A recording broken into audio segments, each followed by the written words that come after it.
1. Wahai Fatimah, sesungguhnya seorang wanita yang membuat tepung untuk suami dan anak-anaknya, kelak Allah tetapkan baginya kebaikan dari setiap biji gandum yang dimasaknya dan juga Allah akan melebur kejelekan serta meningkatkan derajatnya. 2. Wahai Fatimah, sesungguhnya wanita yang berkeringat ketika menumbuk tepung untuk suami dan anak-anaknya niscaya Allah akan menjadikan antara neraka dan dirinya 7 tabir pemisah. 3. Wahai Fatimah, sesungguhnya seseorang yang meminyaki rambut anak-anaknya lalu menyisirnya dan mencuci pakaiannya maka Allah akan tetapkan pahala baginya seperti memberi makan 1000 ork yang kelaparan dan memberi pakaian 1000 ork yang telanjang.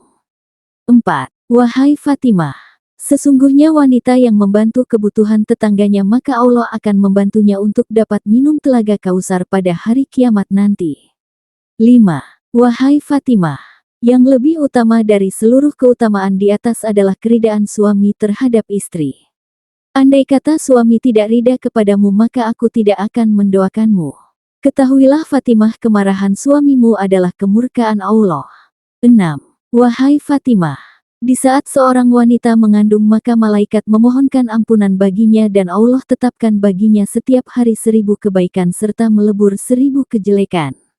Ketika wanita merasa sakit akan melahirkan maka Allah tetapkan pahala baginya sama dengan pahala para pejuang di jalan Allah. Di saat wanita melahirkan kandungannya maka bersihlah dosa-dosanya seperti ketika dia dilahirkan dari kandungan ibunya. Di saat wanita meninggal ketika melahirkan maka dia tidak akan membawa dosa sedikitpun. Di dalam kubur akan mendapat taman indah yang merupakan bagian dari taman surga. Allah memberikan pahala kepadanya sama dengan 1000 haji dan 1000 umrah, malaikat memohonkan ampunan baginya hingga hari kiamat. 7.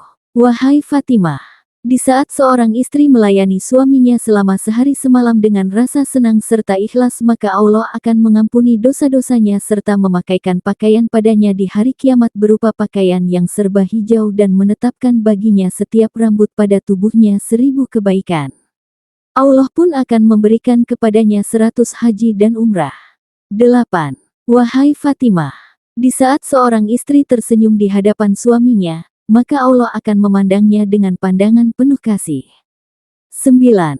Wahai Fatimah, di saat seorang istri membentangkan alas tidur untuk suaminya dengan rasa senang hati maka para malaikat yang memanggil dari langit menyeru wanita itu agar menyaksikan pahala amalnya dan Allah akan mengampuni dosa-dosanya yang telah lalu dan yang akan datang. 10. Wahai Fatimah, di saat seorang wanita meminyaki kepala suami dan menyisirnya, meminyaki jenggot dan memotong kumisnya serta memotong kukunya maka Allah akan memberikan minuman yang dikemas indah kepadanya yang didatangkan dari sungai-sungai surga. Allah pun akan mempermudah sakaratul maut baginya, serta menjadikan kuburnya bagian dari taman surga. Allah pun akan menetapkan baginya bebas dari siksa neraka serta dapat melintasi sirat dengan selamat.